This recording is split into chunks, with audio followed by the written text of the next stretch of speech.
kulanti wacan oo wanaagsan daawadayaal ku soo dhawaada waraysi kooban oo aan la yeelan doono gudoomiyaha gobolka Banaadir ahna duqa magaalada Muqdisho mudane Taabid Cabdi runtii Taabid ooga mahad celinaynaa aqalka dawladda hoose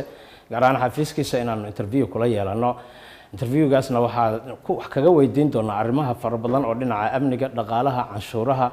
iyo waliba siyaasadda guud ee gobolka oo ay ku aadan tahay meeqaamka gobolka Banaadir iyo runtii shirarkii dhawaan ka baaqday ee nabadeynta iyo wada tashiga ahaa waqtiga la qabanayo iyo sababaha ay u baaqdeen mudane Taabid gordhow ayaan u tagi doonaa haddii aan leedmo waxaana waraysiga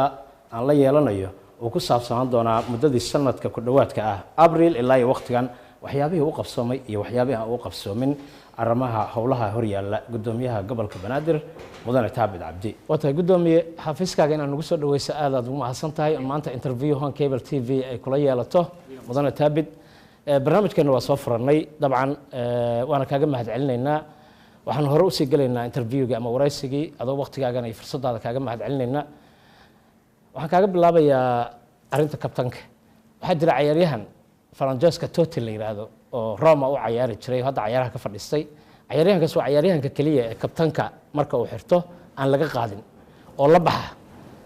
dad badan waxay leeyihiin marka 14 Oktoobar qaraxi dhacay gudoomiyuhu si fiican uu manage gareeyay kaalin fiican uu ka qaatay role fiican uu ka qaatay maalintaasuna kabtanka xirtay kabtankan macnaha u xirata muxuu yahay goorma sadhigaysaa waad maadsantahay marka waad ku soo dhawow aqalka dawladda hoose waa idin mahad celinaya marka xiga aan runtii ma dhahay aniga kabtan laakiin horta runtii xarana wax yar dib u laabto arinta 14 Oktoobar aan maareynta waxa la ummadda Soomaaliyeed oo dhan baa qayb weyn ka qaatay dadka Muqdisho gaar halkan jooga iyo qof walba Soomaaliyeed oo meel kasta jooga dareenka wada shaqeynta gurmadka iyo wixii laga qabtay Soomaaliya oo dhan baa wada sameysay anaguna qayb baan ka ahayn waxaana sharaf noo ahayd runtii inaan isgarab istaagnay midda xigta aan calaamadan ay ku qoranta 14 Oktoobar anigu waxay astaan iigu tahay kuna xasuusanaya dhibkii meesha ka dhacay waxba noo qorshaysan marka noo qorshaysan aan taalada aan sameynayna insha Allah kadib ayaan ku sheegi doonaa munaasabada ay leedahay iyo waqtiga ay ku ekaan doonto laakiin xusuus bay ila taarinta haddii event teramkaaga ama waqtiga ku dhamaado gudoomiyenimada la baxaysa sida Totti mise waa dhigaysaa xusuustaas markastaba horta wayna la noolaan doontaa xusuustaas qofka Soomaali waa la noolaan doontaa marka wixii xusuus oo wanaagsan waa haysan doonaa waa tahay waxaan galeynaa marka waraysigayga intaas waa kaftankii dhawaan shir ballaaran oo wada tashiga iyo nabadeynta gobolka Banaadir ayaa iclaamisay 7 ilaa 8 shirkaasi waa u baaqday sababta ku baaqday maxay tahay waa maasantaa runtii waxaan u maleynayaa shirka waxaan ka hadlay maalintii ay ahayd 6 bisha oo aan sheegay in shirka dib u dhacay arrimo caqabado farsamo oo soo wajaha awadeed marka insha Allah farsamadaas waa noo dhamaan rabaan waana la qaban doonaa shirka muxuu ahaa marka shirku ujeedadiisa shirku xaqiiqatan wuxuu ka hadlayaa shirka sida magaciisa uu ahaa waa wada tashiga nabadeynta iyo horumarinta gobolka Banaadir oo ay asaas u ahayd in laga tashado loo nabadeyn lahaa gobolkan waxa dhacday aragti aan ka aruurnay degmooyinka 14 degmo oo loo bixiyay aragti wadaaga Muqdisho in lagu soo bandhigo aragtida in looga hadlo nidaamka darisaynta iyo sidoo kale ugu dambeyntii in looga hadlo horumarinta gobolka Banaadir oo wax kasta soo hoosgalaya marka inta ayuu ku saabsanaa insha Allah waana la qaban doonaa waa tahay dad waxay leeyihiin gudoomiye Taabid maadaama uu nin dhalinyaro yahay mustaqbal fiican ku leeyahay siyaasadda wuxuu isku waday maamul goboleed madaxweyne inuu isku calaamad saaro arinta ka war waa horta runtii waa mahadsantahay dadku aragtidooda waa ixtiraamaan dadka aragtida ayaga iska leh laakiin anigu waa ka hadlay shirku wuxuu ku saabsanaa dadkuna maalintaas ay shirka arki doonaan nabadeynta iyo horumarinta gobolka Banaadir hadda goorma la qabanaya insha Allah dhawaan waan soo sheegi doonaa haddii Allah waa tahay waxa la leeyahay arrimaha nabadgelyada oo kale to maalin dhaweyd waxa tiraahdo lagu wareejiyo nabadgelyada haddii lagu wareejiyo mas'uuliyadda wad ka fiicnaanaysa hay'adaha amniga hadda gacanta ku haya sida NISA iyo booliska iyo gobolka Banaadir ma ka fiicnaanay horta markastaba ma ahan aan kaliya qof wax lagu wareejinayo horta runtii waxaan ka hadlaynaa waa masrax jira oo ah golaha amniga ee gobolka Banaadir aan wada shaqeynta taala inay lahaato mid la isku kaashado haddii noqon lahayd heer gobol iyo heer qaran oo la isku kaashado laakiin ugu dambeyntii marka ay tahay heer gobol nidaamkeeda iyo isla xisaabtankeeda iyo wajiyadeeda in wada shaqeyn guud laga sameeyo haddii tahay midda gobolka iyo midda qarankaba laakiin haddii iyadoon weli caasimadii shuruucdeedii iyo nidaamkeedii waxay la sameeyeen haddii maamulka gobolka Banaadir nabadgelyada lagu wareejiyo maxay u muuqanaysaa runtii horta waxaan moodayaa in dadku waxaad moodaa in laba arrin oo xoogaa confusion uu ka dhex jiro arrimaha maamulka cadeyntiisa iyo taa waa halkeeda laakiin waxaan ka hadlaynaa amniga wada shaqeyn waaye wuxuuna waajib ku saaran yahay hay'adaha hadday yihiin heer qaran iyo heer gobol inay ka wada shaqeeyaan marka kastaba sidii looga shaqeyn jiro baa looga shaqeynaya waa tahay dastuurka Soomaaliya waxaa ku qoran 2 gobol iyo ka badan in ay israaci karaan haddii federaalka la yiraahdo gobolka Banaadirna waa hal gobol gobolka Banaadir muxuu yahay meeqaamka ama waxa uu qaadan karo federaal ahaan waxa uu qaadan karo ee ku qorshaysan maayar ahaan muxuu noqonayaa waa maasanta horta taa mar raba inaan hor dhaco sababtoo ah aan horta waa maqaamka magaalada muqdisho waa dastuuri wuxuuna hor yaallaa labada gole aan xeer gaarna waa laga soo saaraya taa laakiin macnaheedu ma aha in dad gaar ay ka soo saarayaan waxaa iska leh dadka gobolka banaadir xuquuqda ka maqanta inay aragtidooda dhiibtaan inay fikirkooda dhiibtaan aan ugu dambeynna maadaama ay dastuuri tahay la caddeeyo caddaynteeda marka waxaa talada iska leh shacabka waxaa talada iska leh maamulka gobolka banaadir waxaa talada iska leh hay-adaha dawliga hadday noqon lahayd fulinta ugu dambeyntiina ay ku dhammaanaysa hay-adda sharci dejinta taa marka macnaheedu waxay tahay sharci dejinta maadaama ay Soomaali oo dhan ku dhan yihiin haddana saa darteed aragtida dadka gobolka banaadir ku nool iyo sida ay la tahay waa la horgeyn doonaa insha Allah waa tahay dadka shacabka Soomaaliyeed aad ay kugu hanweyn yihiin taabid ahaan muddo badan gudoomiyaashii ka horeeyay kuma aysan guuleysan inay maqaamka gobolka banaadir ay soo celiyaan laakiin hadda markaad aragto aragtida bulshada taabid isla wan waxaa la leeyahay waa ninka maanta soo celin kara maqaamkii aragti siyaasi ahaan muqdisho maanta kuguma horeyso xilkeeda muddaad soo haysa waxaad ahayd xafiiska agaasimaha guud waxaad ahayd madaxtooyada siyaasadda waa ka soo shaqaysa nidaamka uu muqdisho lala rabo lala damacsan yahay marka la isweydiiyo waxaa la leeyahay matan Addis Ababa caasimadeeda oo kaleeto federaalka dowladda hoos imaanaya matan London oo maayarku uu la shaqaynayo dadku goboladiga soo dooranayaanba matan Toronto matan Berlin maxaad is leedahay fikir ahaan waad ku hogaamin kartaa muddada aad noo joogto gobolka banaadir inaad arrinta gobolka banaadir maqaamkeeda iyo soo celiso waad mahadsantahay horta runtii dee aan xuquuq ka maqan 3 milyan oo qof keenisteed horto aan waa muqadas waana wax waajib qof walba inuu qabto laakiin haddana taa waxaa la socota waxyaaba maadaama ay yihiin aan dastuuri ay labada gole hor yaalaan haddana guddigii dib u eegista dastuurka ee barlamaankii sagaalaad ee hadda la soo dhaafay ee ka soo shaqeeyeen ama options ay ka wada hadleen laakiin ma wuxuu qof leeyahay ama guddi leeyahay ama laba ay leedahay aragtidiiba annaga ummadda Soomaaliyeed u bandhignay gaar ahaan dadka muqdisho ku nool aragtidoodii baan soo bandhigi doonaa dhawaan insha Allah waata dhinaca kale to arrimaha humanitarianka ama bini'aadanimada waxaa tahay gudoomiye aad ugu fiican runtii dad badanna caawiyey xanuunsan isbitaallo u diray dibadda ah arrintaasi maxaa feedback oo kaaga yimid arrintaa runtii waa yaase kugu dhiirigeliyay inaad tilaabada qaadato arrintaa runtii horta waa waajib bini'aadanimo oo saaran waa waajib muslimnimo waana waajib shakhsiyad oo saaran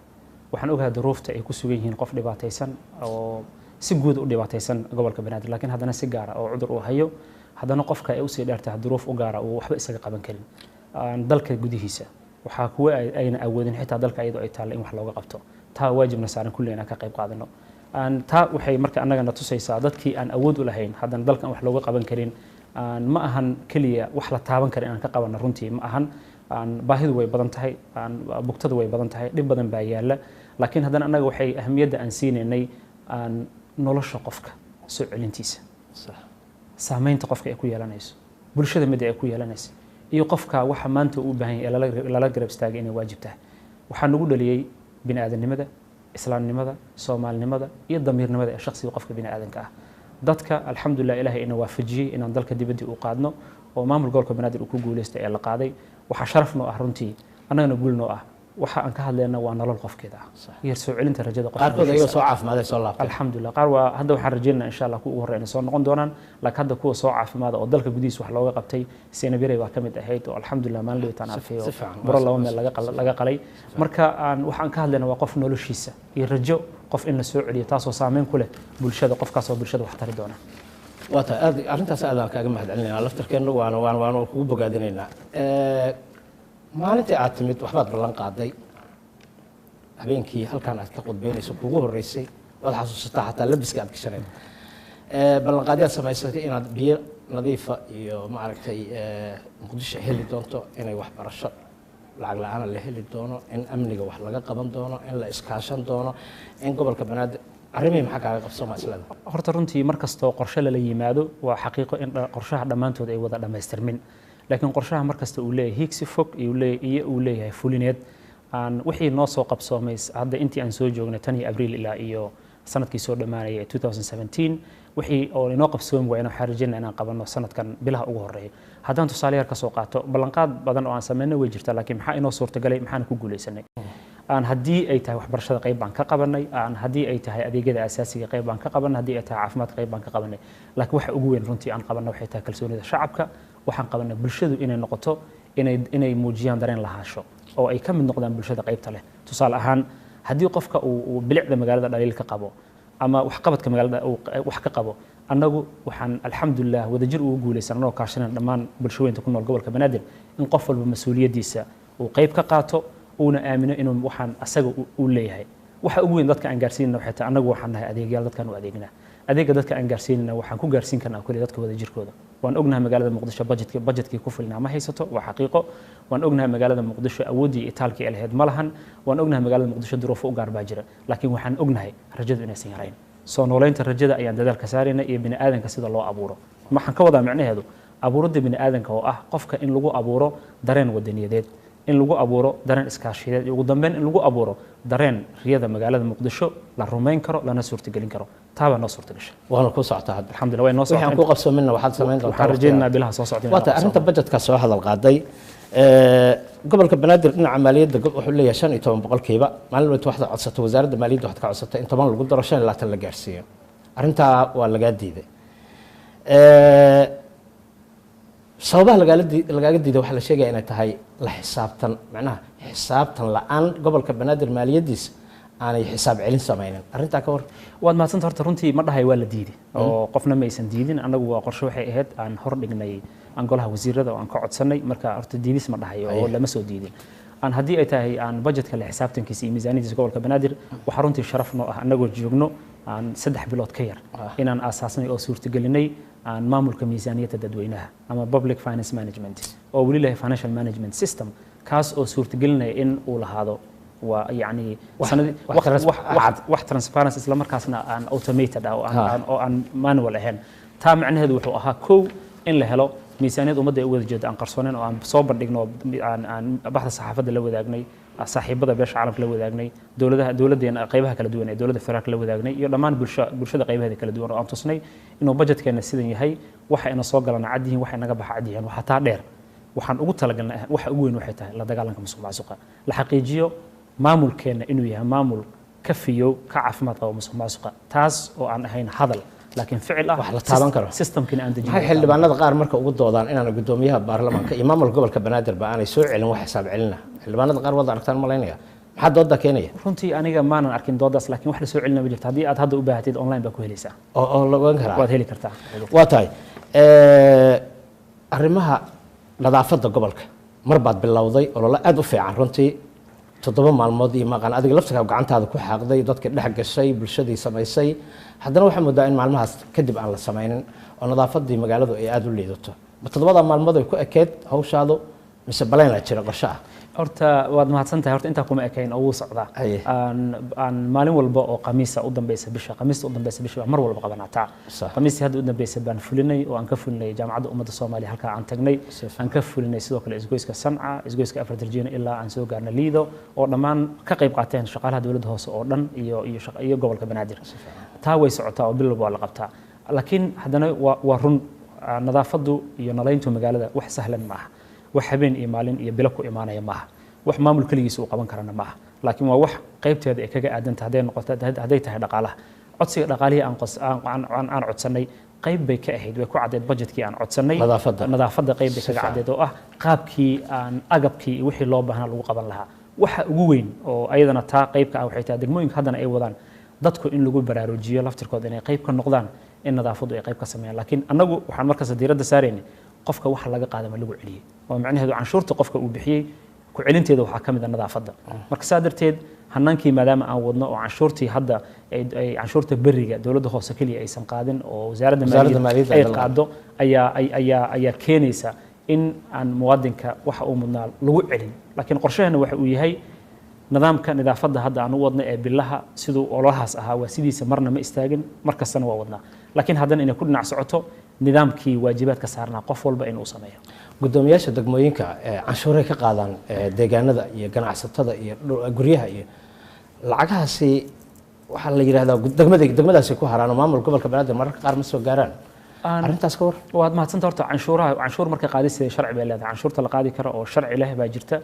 maaha gudoomiye degmo kaliya wuxuu qaaday canshuurta waa dowladda hoose iyo nidaamka loogu talagalay canshuur lagu qaadaa haddii canshuurta uu sharciga qabo ee la qaadayo way soo gaartaa gobolka banaadir maamulkana waa wax uu ka warhayo laakiin waa lagula xisaabtan degmooyinka gudoomiyaasha isla xisaabtan la'aan ma jiro isla xisaabtan markasta wuu jiro waata dadka ku yiraahda maalintii xilka lagu magacaabay inkastoo markii ugu horeysay aad samaysay dad aan gobolka banaadir ka soo bixi jirin inay gudoomiyaalka noqdaan oo ay ahayd arrin runtii lala yaabay oo gudoomiyaasha ka horreeyay ku dhiiran haddana waxaa la leeyahay gudoomiyaasha dhammaantood waa qurba joog maxaa kuu diida kuwa gudaha waad mahadsantahay horta dhammaantood maaha qurba joog qayb ka midaba ah qurba joog laakiin haddana waa u badan yahay laakiin waa dad uma badna runtii laakiin waa dad oo halka dalka joogay oo muddo joogay haddana anagu Soomaalidu dhaqanka aan leenahay waa ka duwanahay dadka kale xaqiiqatan taas dhaqanka aan leenahay oo cad waxa ay tahay qofka xataa hadduu dalka dibadii ku noolaa si toos si dadbanba bulshadu ugu xirnaa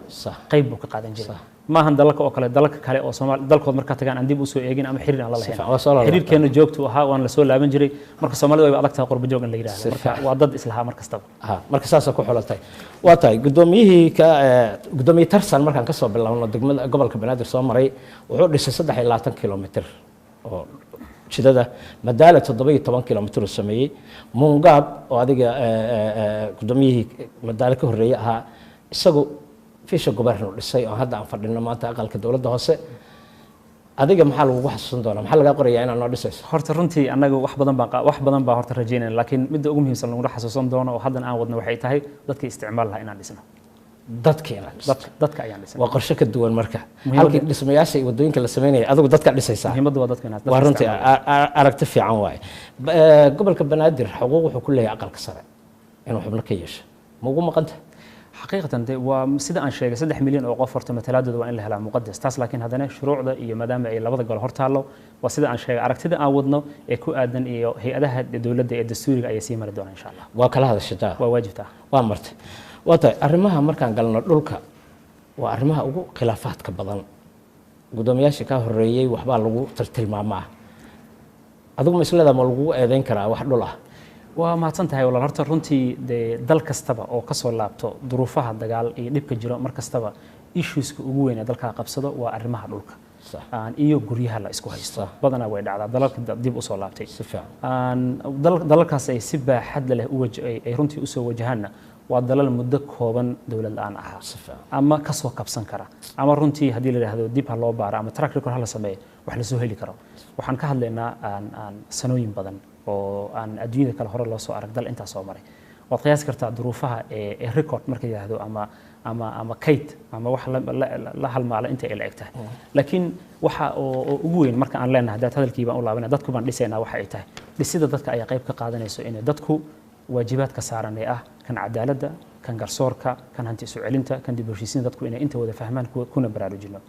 taa waxa keeni kara dad mas'uuliyiin ah oo qayb weyn ka qaata in ay si oo dhow ula shaqeeyaan gudiyada ka jira labada gole ee baarlamaanka ee hanti soo celinta dib u heshiisiinta kamid ah taa ayaa qayb weyn ka qaadanayso inaan qayb ka qaadano nidaamkii farsamadii iyo wixii loogu talagalay maamulka gobolka Banaadir dawladda hoose waa u diyaar caasimadda marka la yiraahdo waa caasimaddu waa isha wadanka waaye waa meesha diblomaasiyiinta ama laga eego ma jira wax sirti baleen ah oo noo dejiso caasimadda aad ugu tala gashay bilicdeedii sharafteedii karaamadeedii lagu soo celiyo waa maasanta horta caasimaddan waa hooyadii Soomaaliyeed waxaan ognahay inay astaan u tahay dhamaanteen inoo tahay astaan ama identity ay inoo tahay waa in hor yaala master plankii magaalada qorshihiisa waan haynaa laakiin haddana waxaan ku celinay hadalkaygii ahaa Muqdisho waxa lagu soo laabtay iyadoo aan diyaar ahayn macnaheedu hadday noqon lahayd imkaaniyaadkii loogu talagalay ama facilitieska loogu talagalay laakiin meesha aan ka nimid haddii ay tahay sanad ka hor haddii ay tahay dhowr sano ka hor tusaale ahaan waxa iga horeeyay gudoomiye hore iga horeeyay howl buu qabtay mid baa kasii horeeyay howl baa la qabtay qofba meel buu ka soo qabtay marka maanta waxaan isleeyahay waxay joogtaa meel hore looga sii socon karo riyada aan rabno iyo Muqdishada aan rabnana oo aan ku fikirnay hadday tahay mid ummadda kala qancisa dadka martida inoo oo halkan imaaday ee diblomaasiyiinta ah iyo dadku dhaqanba iyo maadaama ay tahay caasimadii Soomaaliyeed in ay gaarto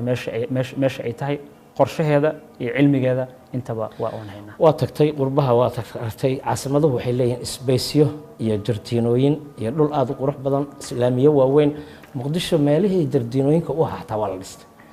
laamiyadoo dhan waa la soo wada ciriiriyay hadday sidan ku sii socotana waxaa dadku ka shaki qabaan in laamiyada waaweyn bartankooda laga dhisto wax arrimahaas maxaa wax looga qaban lahayd waa horta runtii inta aad sheegaysid waa wax dadku runtii oo ay wada arkayaan dhammaantood balse waxaan ognahay waa ka horeeyeen adiga waa ka horeeyeen taa la dhistay balse waxaan wada ognahay kulligeena waa hadalkii baan ku laabanaya in dadka la dhisa wax muhiim waaye oo aragti badan laga qaataa oo la fahmaa qorshahaasna maaha qorshe qof kaliya ku kooban laakiin dadka dhan waa inuu wada gaaraa magaalo sida Muqdisho oo kale waa magaalo u baahan inay fido maadaama bulshadeedina ay badatay markastana horumar dheeraad ay sameynayso aan adduunyada kale way jiraan magaalooyin oo saas oo kale cariiri u ah oo dhibaato badan ay ka dhacdo laakiin haddana muqdisho waxay hiigsanaysaa isbedel oo ay dadkeeda sameeyaan kuna sameeyaan hanaan xasilan hanaan la iswada aqbalsan yahay iyo hanaan sharciga uu shaqeynaya ka oo dhammaantood inay horseedayo muqdishada aan rabno dhawaan waxaa qolo IDP-yada ayaa waxaa si xun maaragtay maqan adigu waxaa laga yaabaa maanta madaxdeenu go'aamo aysan iyagu soo saarina waxaa gaara dadka ka hooseeya marka waxaa loola dhaqmay alaabtoodii dugsiyadii qur-aanka iskooladii wixii waa laga jijibay dowladda maxay halkaa ka damacsan tahay waa mahadsanta horta annaga maamul gobolka banaadir arrintaa waan ku baxnay oo dadkii waa la qaybsanay runtii dadku inkastoo markii horeba laba meel iyagoon loo digin weliba dadkii marka hore laba meel la kala geeyey qaybtii la geeyey bay dad ka soo laabteen oo yidhahdeen waa nagu fog tahay saa darteed meesha ay ku soo laabteen uma diyaarsaneen oo waxay ahayd meel bannaan kow annaga waxaan xaqiijin dadka horta meesha hadda ay imaadeen in dadkii lahaa laga kireeyo dad baa lahaa oo waa private dad baa iska lahaa inta goofaf bay ahaayeen in dadka laga kireeyo la xaqiijiyo in dadkan uusan dhib ku dhicin oo loo kireeyo oo 4 sano iyo bar baan kireynay si aan xadgudub meesha uga imaan waa mid kale aan sameeyno waxay tahay aan gurmadka degdega ay ku saabsan aan agabka bini'aadanimada baan gaarsiinay hadday noqon lahayd agabka teendooyinkii iyo waxyaabahaas wax la mid ah si aan ula tacaalno xaaladooda waxaan xaqiijin meel kale aan dejinay oo aan runtii u dadaalnay hay'adaha amnigana waan wargelinay qayb ay nagala qaateen oo ah dadkaas tabaalaysan inaan dhib loo geysan habeenadii oo kale inta ay ka deegaama weyaan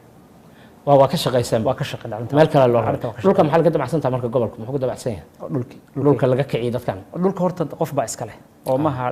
dhul qof uu leeyahay amar maxkamadeed baa horta oo dhulka lagu saaro qof baa iska dhulka waa tahay aan u soo daadego gabagabadii waraysigayga inkastoo su-aalo yaro kaftana ay ii dambeeyaan dad badan waxaa la leeyahay ama aad magaalada ugu jirta in adiga iyo madaxda kaa sarreysa aad isqaniisantihiin sida ra-iisul wasaaraha arrintaa maxaa ka jirta waxba kama jiraan taas taa waa beeninaysaa waxba kama jiraan waa warsuuqeed taas waxba kama jiraan oo hadda waxaa leeyahay waxaa ka joojiyay shirkii ra-iisul wasaare waa waxba kama jiraan taas waa tahay maxaa ka jira marka in maanta Soomaaliya madaxnimadeeda meeshii la rabay in madaxweynuhu ugu awood bato ra-iisul wasaaruhu ku xigo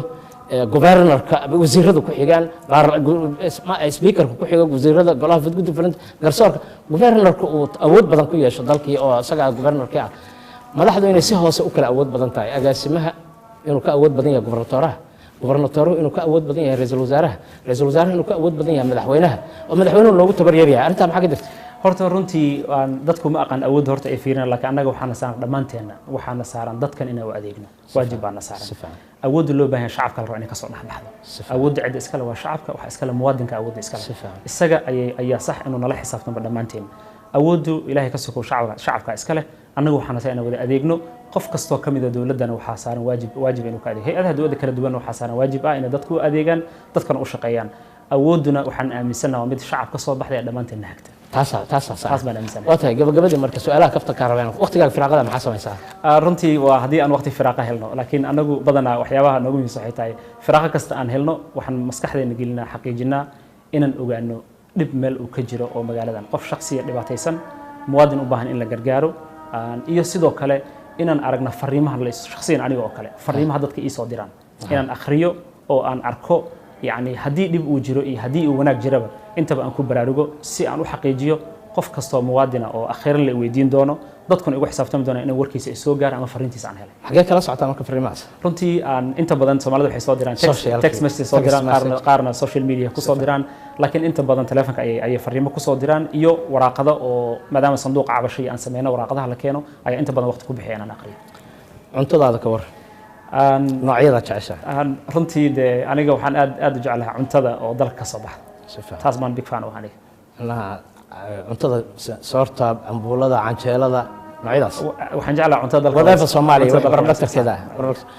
waa tahay sportiga say isku teen waa isku fiican sportiga waliba laba jeerna gobolka waxaad ku qabatay kubado horyaalaad ku samaysay waad furtay kubadda cagtana waa ku fiican tahay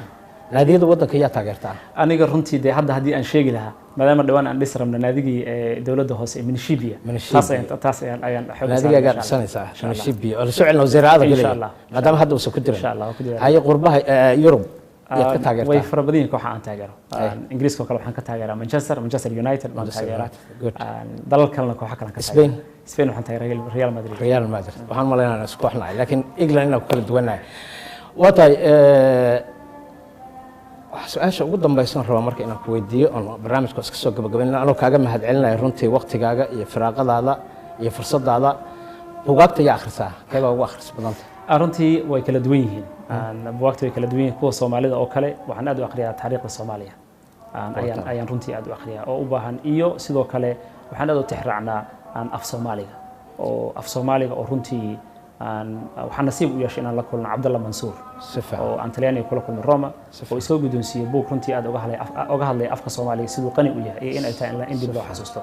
marka maadaama waajibaad uu nasaaran yahay gaar ahaan aniga aan mayor ahay oo sidoo kale ayadan aan ahay aan governor waxa ugu horeeya ay saaran waxay tahay aan taariikhdii magaalada Muqdisho